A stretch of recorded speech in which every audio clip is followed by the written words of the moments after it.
Getting into part 4, baby. The team has not changed one bit, as I mentioned in the previous 3 parts, which you should have watched by now. We played all of these games in a row through Sunday night, and so the team is the team. We're not making any changes as these games are played consecutively. We are 14-1, getting into game 16 right now, and something that started transpiring around this area of the weekend league, we started to run out of time. So we were getting down to the crunch time. We had 10 games left at this point, and we only had like a couple hours left. So we really had to get through these games fast. That means chewing clock and chewing cock if we can. The matchup we got right here, this guy's actually a top 100 ranked opponent, and we haven't got too many of those this weekend. And we're starting it off pretty tough, putting the ball on the ground right there. Dagger Dick Dan giving up a fumble. My opponent recovers, so we're already starting down.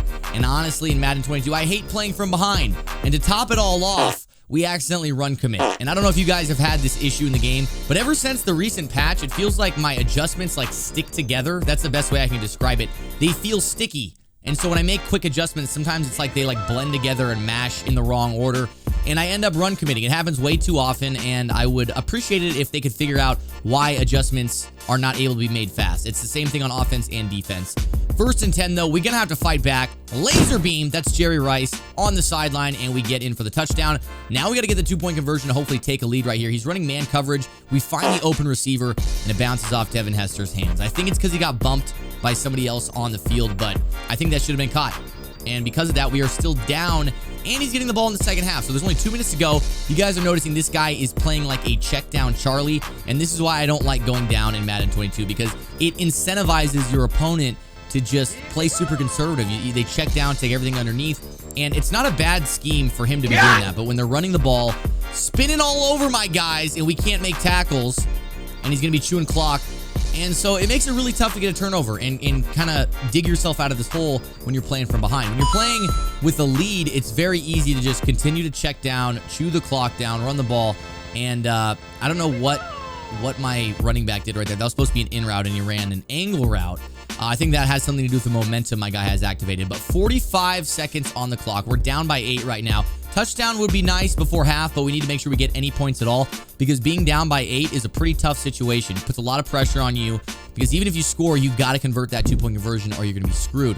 You see, we've strung together a couple nice dots in a row. Now with 13 seconds, we're inside the 20 at the 12-yard line, and this is where it's incredibly hard to score. We throw it to our running back and get down to the 2-yard line. I think we had the out route we could have hit, and now 1st and goal from the 7. We have a couple open receivers. He gets a free rusher, and we walk away from that drive with 0. So going into the second half, that was just about the worst possible thing that could have happened. We're down 8. All he needs is 3 points here, and you see, like I said, we can't make tackles for some reason. Cordero Patterson making everyone on my field look slow. We just can't get a stop in the run game. And then on top of that, my seam flat is just not covering the sideline. He's dotting me. There's no real excuse for that. He's just dotting me. And again, this is why I hate going down to guys like this, because he's smart. He's playing it the right way. He has a lead, and he knows he can be conservative, and he's doing it right. Now, this play I kind of had an issue with. You guys have seen me lately get shed quite a bit from a 3-man rush. We rush 3, which we usually blitz. Just look at Lawrence Taylor on the one-on-one. This dude cannot get off the block, and my opponent has about 10 seconds, and then on top of that, Lawrence Taylor's bitch ass, at the end of all this, I mean, he's still going, gets thrown to the ground. Like, Lawrence, dude, you just got bitch made, you know? I know you're not a bitch. You're on cocaine usually. What, today you forget to take your cocaine, Lawrence? Oh my god, even though from, oh my god. My opponent scores, goes up by 2 possessions, and I mean, we got to get Lawrence some coke on the sideline, bro. He's not himself. We're not getting pressure, and we're kind of in a bad situation. On top of that, my opponent is running cover 2 with 30-yard zone drops and a middle third. So, again, not my favorite defense to go against when I'm trying to play from behind. Smart on him to run this defense. It's very hard to beat it for one play touchdown. You can't really do much.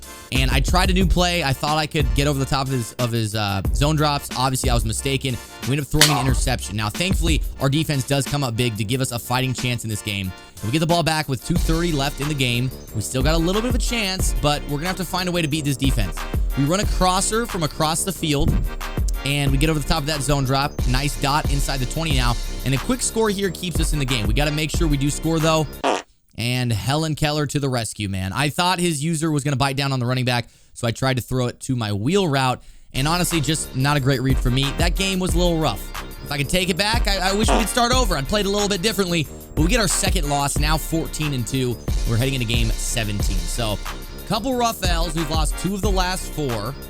Our morale is at an all-time low for the weekend, and we're going to have to pull it together.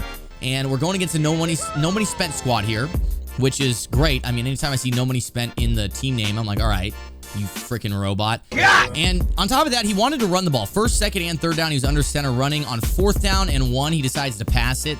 Turnover on downs, which was beautiful. And then we get the ball already in his territory, and we can go to work on offense. We hit our out route. It was against man coverage, so that was my first read. Darren Waller does a great job getting us inside the 10. And then Patty with the fatty going to finish the job for us and take the early lead with a touchdown. Connection appears been lost. My opponent's like, you know what? You can have this win. You can have it. 15-2. Here's an easy dub to get your mojo back. Get your confidence back, Maze. Let's get it, baby. Getting into the next game, my opponent's top 3, Dion, Cam, and Randy. So pretty similar team to mine. I just don't have Cam. The reason I don't have Cam Chancellor still is I just cannot play solos, man. One of these days, I'm sure I'll buckle down and get it done. But until then, we are rocking with Diablo. Starting off on the offensive side of the ball, we got a laser up the seam against the cover 3. But I flew too close to the sun because I thought he was going to be the cover 3 again, and I believe that was a cover 4. Speak of the devil, Cam Chancellor coming down, making a great play, getting an interception. So we're starting off this game from behind. Defense going to have to come up big here. And my opponent is running under center. Single back wing pair to be exact. Hits Kyle Pitts up the sideline. Big gain for him. But I got to say, single back wing pair, probably my least favorite scheme to go against in the entire freaking world.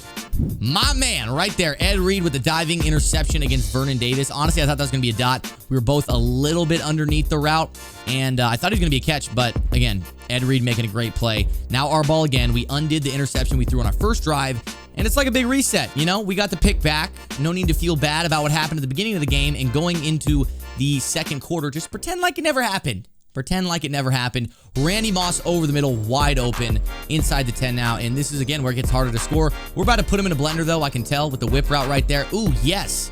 Darren Waller, a great touchdown catch. Now, if only the Raiders could do that in real life with my man Waller, we might be happier as a fan base. Darren Waller, again, with a 2-point conversion.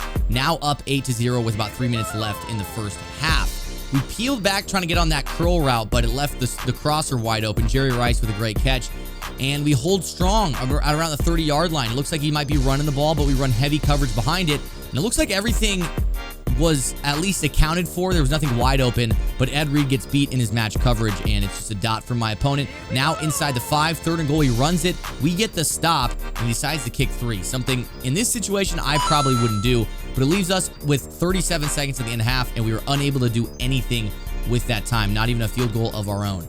Now 2nd and 7. Defense coming out swinging. Lawrence Taylor, tipped interception. Take another look. This is something I have an issue with. I mean, this happens way too often, even though I'm on the benefiting side of this time. I just think those tipped interceptions happen so often. It's pretty stupid in my opinion. My opponent, though, feels the pressure after that. Couldn't dig himself out of a hole, tries to force a pass, and we get the interception. Now up 12 points. We're in the second half. All I got to do is chew clock. That's my main priority. We hit Randy Moss on the sideline. Gets to the 10-yard line where we are going to continue to run the ball, chew clock.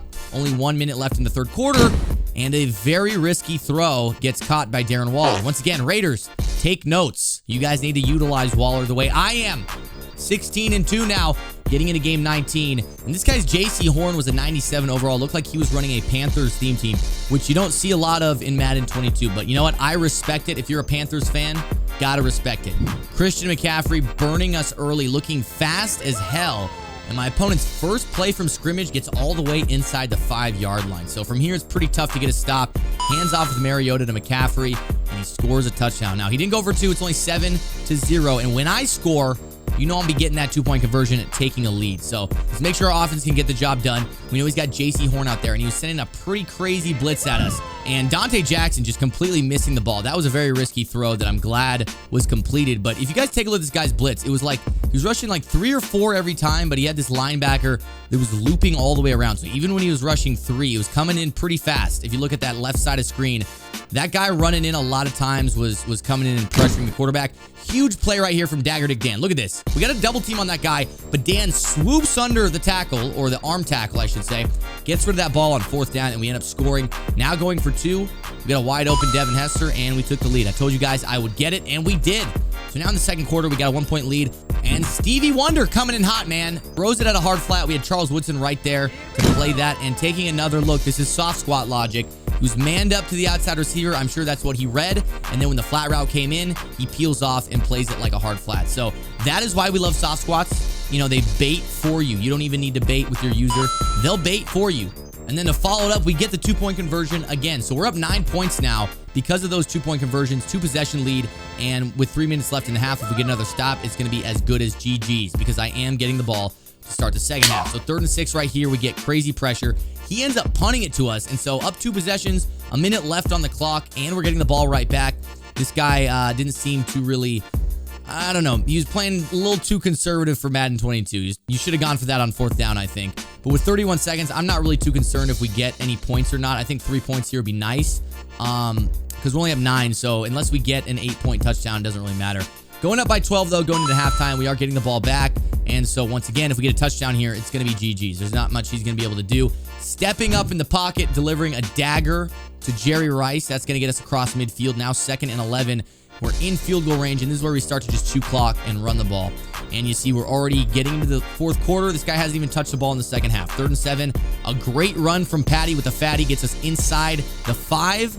And on 4th and goal, we go for it, but we don't get it. But I don't really care because there's only 1:20 left on the clock. We're up 2 possessions, and the only thing I really cared about right there was taking off clock. We did just that.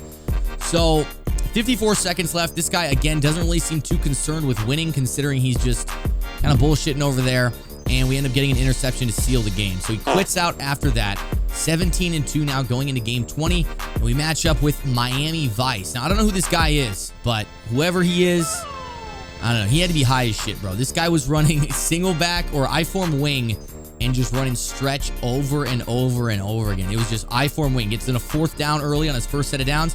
Goes right back to the stretch. We miss a tackle with Dion. I feel like that could have easily been one of those chop tackles for a loss. But you look at he dives and just doesn't even register an animation. So he gets the 1st down and he goes right back to the run game. This time, oh, it's a power to the other side. Missing another tackle. I don't know what it is with Ezekiel Elliott. If you're close enough to slap his ass, you're close enough to make a tackle. Take another look at that arm.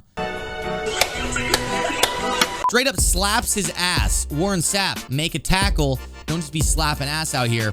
And my opponent is back to the run game. And as you can see, we're in the 2nd quarter now. This is still the first drive of the game. I haven't touched the ball at all. He's just chewing clock and running the ball. I'm in my run defense, but I-form wing, pretty tough defense to stop in the run game. And then when he goes for his first pass of the game, it is thrown directly at a zone. And of course, we don't get to stop. Why would we? You know, it's not like I put a guy in the perfect zone for that. Now 4th and 5. We get caught on Warren Sapp, and he converts now inside the 10. He continues to chew clock. He continues to run the ball, gets a touchdown, and then he goes for 2, and he throws the backside slant on the RPO. So now we're down 8-0. We're getting the ball for the first time. We're in, a minute left in the first half. We're just trying to run the ball, chew clock, and if we can score here and take off the clock, I'm getting the ball back in the second half, and I think, that's going to give us a big advantage here. But I do got to make sure I get 7 here. We find an open receiver. I get cheated out of my mind. I don't know why Jerry Rice just didn't go for the animation there. It just stopped him running. And then we throw an interception. So we're down 8-0 still now in the second half. And I'm kind of starting to think to myself, man, this fucking idiot is going to beat me. We go for our 1-play bomb. Randy Moss, wide open, catches it. Gets tackled, but that's a big gain. We're now inside the red zone. Got the yardage we needed, and we're in a 3rd and 10 right here. He's doing a pretty good job with the defense manning up the right guys. We find late our flat route after everybody had cleared out, and we end up getting in the end zone with that pass. So Jerry Rice scores there. We got to go for 2 to tie it up now. We go with our trusty 2-point play. Find our running back, Patty with a fatty. He do be thick, though, and we tie up the game. Now 3rd quarter, 3rd and 6. We know he wants to run the ball. We know what he's going to do.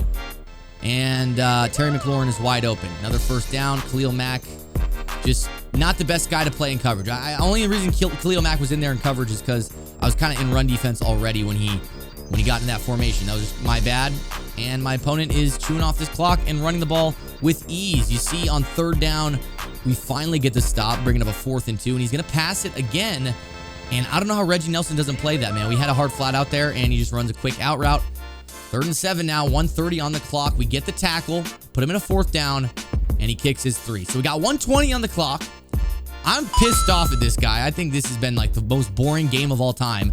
But all we got to do is score a touchdown here because I know with only a minute left, he's not going to have time to run the ball. And I know this guy can't pass. I know it for a fact. So I'm not really concerned about the clock. I just want to score and get a touchdown. That's like, I don't care how fast I do it. So we run the one play touchdown. We got Randy Moss wide open. As you guys know, this is in the ebook. And actually, it's Devin Hester this time. We score touchdown with 40 seconds left. We're up by 4. And like I said, with 38 seconds, this guy cannot pass. You got to see his first pass right here, straight into coverage. We don't get the interception somehow. Then his second pass out of 5 wide, you're going to see is just as bad, if not worse, than that one. He throws it down to the flats, and Reggie Nelson comes up and picks it off. So my hypothesis was correct. Get him in a position where he has to pass, and he would screw himself over. So with that turnover, it's our ball inside his territory. 4th and goal. We decided to go for it and try to chew off as much clock as we can, and we actually end up taking off the entire clock. So that's how the game ends. Miami Vice, a big FU from me, but we end up getting the victory, and now we are 18-2. We got 5 games remaining. Can we win out and get inside the top 10 for Weekend League? Find out tomorrow in the final chapter of our Weekend League recap, games 21-25. If you guys like this video, be sure to leave a like down below. Don't forget to subscribe to the channel if you're new. I'll be seeing you guys tomorrow. Now I'm on the outside.